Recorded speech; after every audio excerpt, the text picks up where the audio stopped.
இத்தனை பேர் இருக்கோம், நம்மளோட வாழ்க்கையில இது வரைக்கும் ஒரு தப்பு கூட செஞ்சதில்ல அப்படிங்கிறவங்க யாருமே இருக்க முடியாது. அது யதார்த்தம். ஏதோ ஒரு சூழ்நிலையில ஏதோ ஒரு சின்ன தப்பு செஞ்சிருக்கலாம். சின்ன தப்பு ஐயா, தப்புல சின்ன தப்பு பெரிய தப்பு எது தப்புன்னே தெரிய மாட்டாங்குது. இப்போ அது என்ன சின்ன தப்பும் பெரிய தப்பு ஒன்னாயிடும்? ஒரு ரோட்ல நடந்து போயிட்டு இருக்கீங்க, போகும்போது தெரியாதனமா ஒரு பெண் போயிட்டு இருக்கிறாங்க, அந்த பெண்ணு மேல தெரியாதனமா பட்டுடுன்னு அது பட்டுடுது. ஆனாலும் பட்டது தப்பு தான், சாரின்னு சொல்றோம், அது சின்ன தப்பு. ஆனா வேற சில பார்ட்டி இருக்குது, கொஞ்சம் அப்படி பார்த்தோன்னே என்ன ஃபிகர் மச்சான் ஃபிகர் ஒரு மாதிரியா வருது, இப்ப பாரு ஃபிகர் எப்படி இருக்குன்னு அப்படின்னு சொல்லிட்டு போய் டுஃப் அப்படின்னு ஒரு இடி இடிச்சா அது என்ன தப்பு? அது பெரிய தப்பு இல்லை. திட்டம் போட்டு இடிக்கிறது பெரிய தப்பு. எதிர்பாராமலே ஒரு பெண் மேல இடிச்சுட்டு அது சின்ன தப்பு. ஆக என்ன தப்பு பண்ணாலும் தப்பு தப்பு தான் ஒரே கண்ணோட்டத்தில் வச்சு பார்க்க கூடாது. ஐயா, இன்னைக்கு நம்ம நாடு மக்கள் தொகையில 2வது இடத்துல இருக்கு. அப்படி இருக்கும்போது அங்கங்க சின்ன சின்ன கலவரங்களும் தப்புகளும் நடக்கிறது யதார்த்தம். அதையும் தாண்டி இன்னைக்கு நம்ம வளரும் நாட்டுல முதலிடமா இருக்கிறோம் இல்லையா? இதை நினைச்சு பாராட்ட வேண்டாமா ஐயா? அமெரிக்கா இன்னைக்கு உலக நாட்டுக்கே சிம்ம சொப்பனமா நின்றுகிட்டு இருக்காங்க. அந்த சூழ்நிலையிலும் பொருளாதார வீழ்ச்சின்னு சொல்லி நாளுக்கு ஒரு வங்கியை இழுத்து மூடிட்டு இருக்கிறப்ப நம்ம நாட்டுல விவசாயிகளோட பரிதாப நிலையை பார்த்து ஒவ்வொரு நாளும் சலுகைகளும் கொடுத்த வட்டிகளையும் இன்னைக்கு தள்ளுபடி செஞ்சுக்கிட்டு தானே இருக்காங்க. அப்ப நம்ம நாட்டை பார்த்து பலே பலேன்னு பாராட்ட தானங்க ஐயா தோணுது. ஐயா ஒரு நிமிஷம், விவசாயத்துக்கு லோன் கொடுக்குறாங்களா? விவசாயம் பார்க்கறதுக்கு நிலமே இல்லாம இருக்கிறதுன்றத அக்கா மறந்துட்டாங்க.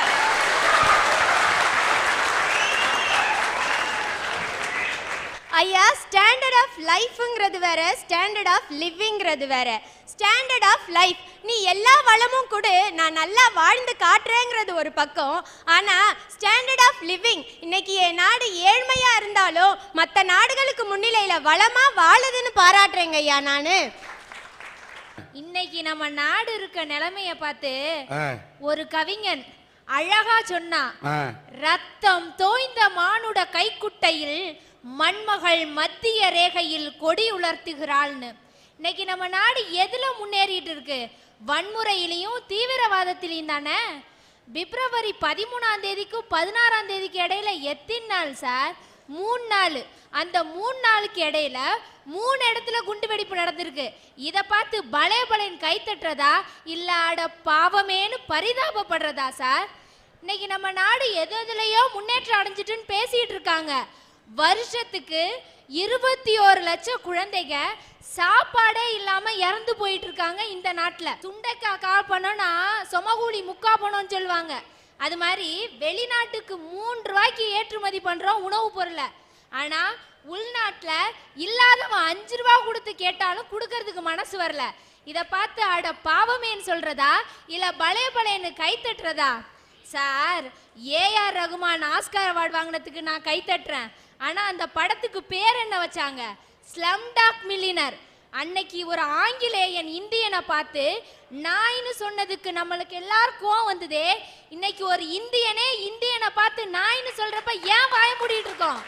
இத பார்த்துதான் சார். இல்ல வாய் மூடிட்டு இல்ல, நீ சொல்ற அதுல ஸ்லம் டாக் மில்லியனர் சொல்லக்குள்ள ஸ்லம்ல இருக்கக்கூடிய எங்களை டாக்னு சொன்னாலும் நாங்களும் வாழ்க்கையில மில்லியனர் ஆவோம்ல. இன்னைக்கு சில பேர் சொல்லுவாங்க சார், அரசியலுக்கு வர்றது ரொம்ப ரொம்ப ஈஸின்னு. ஆனா அரசியலுக்கு வரத்துக்கும் 3 முக்கியமா தேவை. என்னென்னு சொல்றேன் கேட்டுங்க. Man power, muscle power, money power.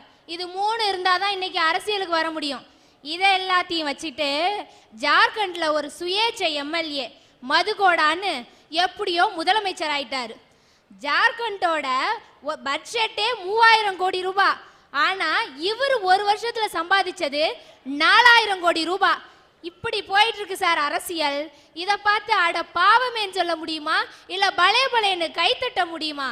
ஐயா, இன்னைக்கு பாகிஸ்தான்காரன் காஷ்மீரை கொண்டான்னு சண்டை போடுறான், சைனாக்காரன் அருணாச்சல் பிரதேச கொண்டான்னு சண்டை போடுறான். நம்ம கிட்ட பலமான ராணுவம் இருந்தோம் தற்காப்புக்கு தான் அதை பயன்படுத்துறோமே தவிர அடுத்த நாட்டோட பிடி மண்ணுக்கு கூட ஆசைப்படாத உயர்வான நாடுயா நம்ம நாடு. அதை பார்த்து பலே பலேன்னு பாராட்ட தோணலையா?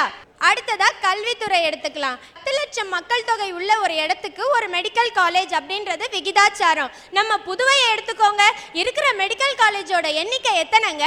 5 medical college, 6 engineering college, 5 arts and science college, 5 பாலிடெக்னிக்னு இன்னைக்கு எப்படி நம்மளும் படிச்சுக்கிட்டு 127 ஒயின் ஷாப்பை விட்டுட்டாங்க காரைக்கால் பகுதியில். இது என்ன பெரிய லொல்லா இருக்க? ஏன்பா அந்த அம்மா படிக்கிறத பத்தி பேசுனா நீ குடிக்கிறத பத்தி நினைச்சிட்டு உட்கார்ந்திருக்க? ஐயா ஒரு நிமிஷம், அந்த அம்மா சொன்னதான் உண்மைதாங்க. ஆனால் எல்லாத்தையும் வாத்தியார் இருக்காங்களா சொல்லி கொடுக்கறதுக்கு? இன்னைக்கு வாத்தியார் இல்லாம படிச்ச நம்மால வச்சுக்கிட்டு கம்பெனி நடத்துற பில்கேட்ஸ் அங்கிருந்து இந்தியர்கள்லாம் அனுப்பிட்டா நான் என்னோட ஹெட் குவார்ட்டர்ஸை நான் இந்தியாவுக்கு மாத்துறேன்னு சொல்றான். வாத்தியார் இல்லாமையே இந்த இவ்வளோ அளவு நம்ம முன்னேறிக்கோம்னா இருந்தா வருங்காலத்துல எவ்வளவு முன்னேறுவோம் அதை யோசிச்சு பாருங்க. அதாவது அந்த காலத்துல பெரியம்மைன்னு ஒரு நோய் இருந்துச்சு நம்ம நாட்டுல. அது வந்தா அவங்க படுற கஷ்டம் மற்றவங்களால பார்க்க முடியாது. ஆனா இன்னைக்கு அந்த நோய் எங்கேயா போனுச்சு? எல்லாத்தையும் முற்றிலுமா ஒழிக்கலையா? எல்லாத்தையும் முழுமையா ஒழிச்சு எடுத்துட்டோம். ஆனா எய்ட்ஸ் இறக்குமதி பண்ணியிருக்கோம். ஐயா ஒரு நிமிஷம், அறிவியல்ல உயர்ந்து நல்லா இப்போ முன்னேறி இருக்குன்னு சொல்றாங்க. மருத்துவத்தில் மூக்குல ஒரு சளிக்கும் பொம்பளைக்கு வர கோபத்துக்கும் இது வரைக்கும் மருந்து கண்டுபிடிச்சிருக்காங்களா? மூக்கு சளிக்கு மருந்து இருக்கா நம்ம நாட்டில்? இன்னைக்கு உலகத்தோட மிகப்பெரிய பல்கலைக்கழகங்கள்ல 2வது இடம் நம்ம நாட்டில் இருக்கிற Indira Gandhi national open university. இது பெருமை இல்லையா நம்மளுக்கு? நம்ம நாட்டை தேடி உயர்கல்விக்காக இன்னைக்கு வர்ற எத்தனை வெளிநாட்டவர்களை பார்க்குறோம். நம்ம நாட்டில் உயர்கல்விக்கு முக்கியத்துவம், தரத்துல முதலிடம். இதுக்கு சொல்ல வேணாமா பலே பலே? இன்னைக்கு மண்தரையா இருந்த எத்தனையோ கிராமங்கள் தன்னுடைய சாலைகளை கொண்டு போய் நகரத்தோட 4 வழி சாலையில போய் இணைச்சிக்கிட்டு இருக்கே, இதை பார்த்து நம்ம சொல்ல வேணாமா பலே பலே? அதாவது ஒரு நாட்டுக்காரனும் இன்னொரு நாட்டுக்காரனும் இன்றைய சூழ்நிலையில யார்கிட்ட ராணுவ கூட்டணி வச்சுக்கிட்டு எந்த நாடு சோனாங்கியா இருக்கான், எவனை எந்த நேரத்துல அடிக்கலான்னு பார்த்துட்டு இருக்கிற இந்த நேரத்துல இன்றளவும் அணிசேரா கொள்கையில நம்ம நாடு தனிச்சு நிக்குதே, இதை நினைச்சு நம்ம சொல்ல வேணாமா பலே பலே?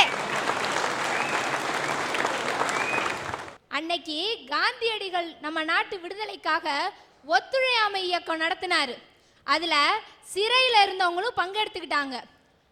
அப்படி இருக்கப்ப பிரிட்டிஷ் ஏகாதிபத்தியம் என்னென்னமோ செஞ்சு பார்த்தது. ஆனால் நம்ம வீரர்கள் ஒன்றுத்துக்கும் அசையல.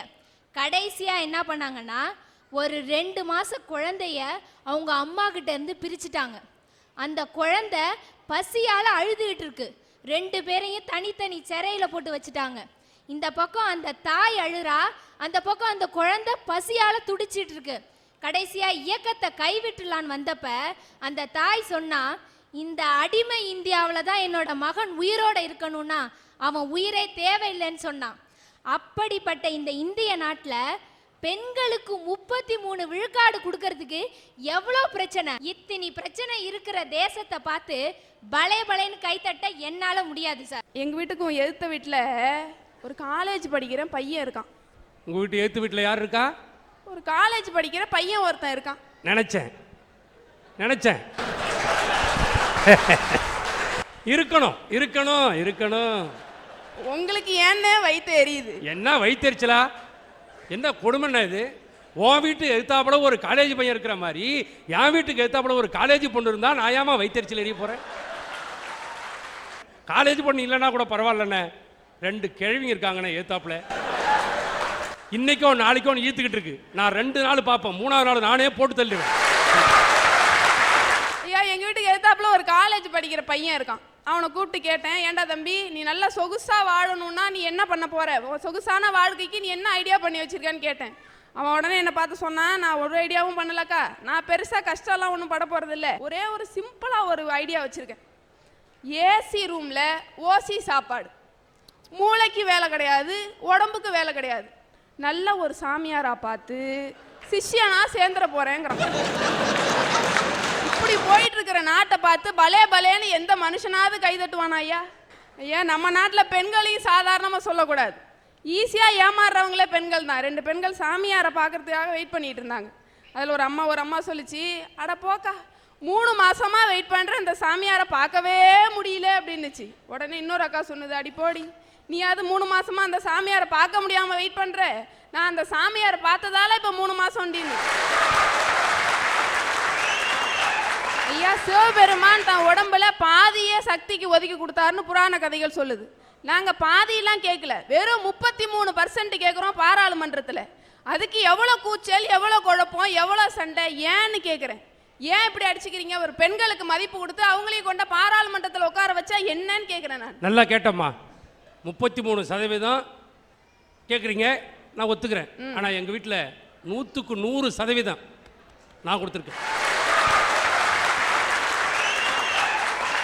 ஆனால் ஒரு சின்ன திருத்தம், 100% நான் கொடுக்கல, அவளே எடுத்துக்கிட்டான். உங்களுக்கு வாச்சது அப்படின்னா நாங்கள் என்னையா பண்ண முடியும்? ஐயா நம்ம நாட்டோட தேசிய விளையாட்டு என்ன? ஹாக்கி. ஹாக்கி ஆரம்பித்தால டெல்லியில் ஆரம்பித்து நான்லாம் நடந்ததில்லை. ஹாக்கியில் மொத்தம் 12 நாடுகள் கலந்துக்கிட்டான். நம்ம நாடு 7வது இடம். கொஞ்சம் பெருமைப்பட மகிழ்ச்சியான விஷயம்தான். ஏன்னா நம்ம பங்காளி 12வது இடத்துல தான் இருக்கான், நம்ம 7வது இடத்துல வந்துட்டோம். கொஞ்சம் பெருமைப்பட வேண்டிய விஷயம். அதை பற்றி ஒன்றும் பிரச்சனை இல்லை பவானி அம்மா. நம்ம நாடு ஹாக்கியில் 7வது இடத்துல இருந்தா 9வது இடத்துல இருந்தா, கபடியில் மட்டும் நம்ம ஆளுங்க தான் இன்னைய வரைக்கும் மெடல் வாங்கிட்டு இருக்கோம். அந்த பெருமை நம்மளை விட்டு எங்கேயும் போகலை. அதில் குறிப்பாக நம்ம தமிழ்நாட்டு ஆளுங்க தான் அதிகமான பிளேயர்ஸ் அந்த கபடி டீமில்.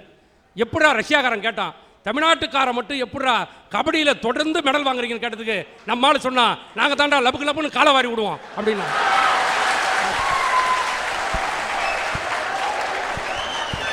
இந்தியாவில் 110 கோடி மக்கள் தொகை இருக்கான்.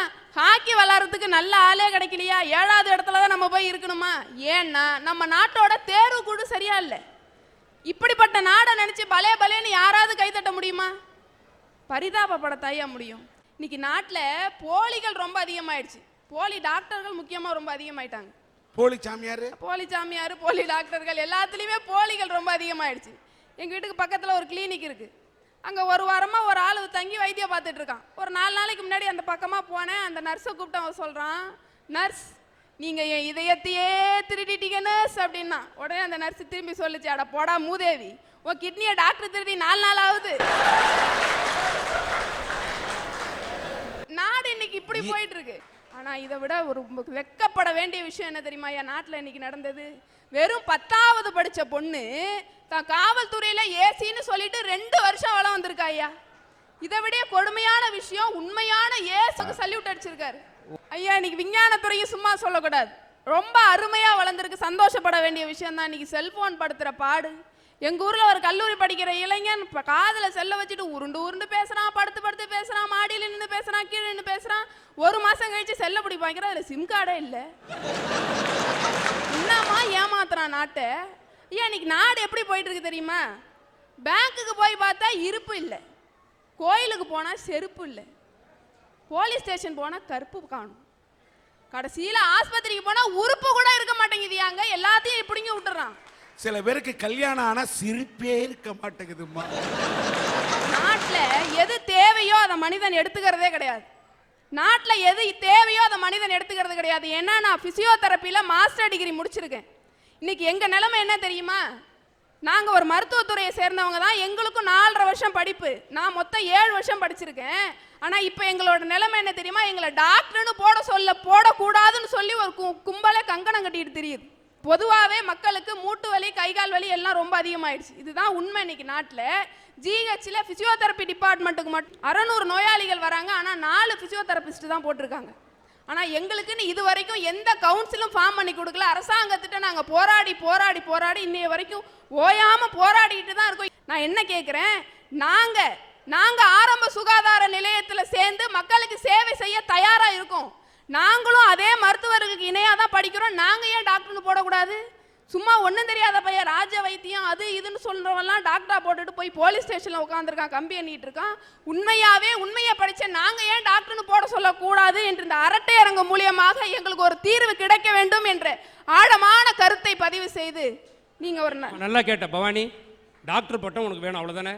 25,000 கொடு, நாளைக்கே வாங்கி தரேன். அப்படியே சண்டே மார்க்கெட்டில் கொட்டி விற்கிறாங்க. 50,000 கொடுத்தனா என்ஜினியர், நீ நாளைக்கே நீ டாக்டரு வச்சுக்கா. இவர் மாதிரி நாட்டில் நிறைய பேர் இருக்கிறதுனால தான் நாடு இன்னும் பரிதாபத்துக்கு உள்ளாகிட்டே இருக்கு.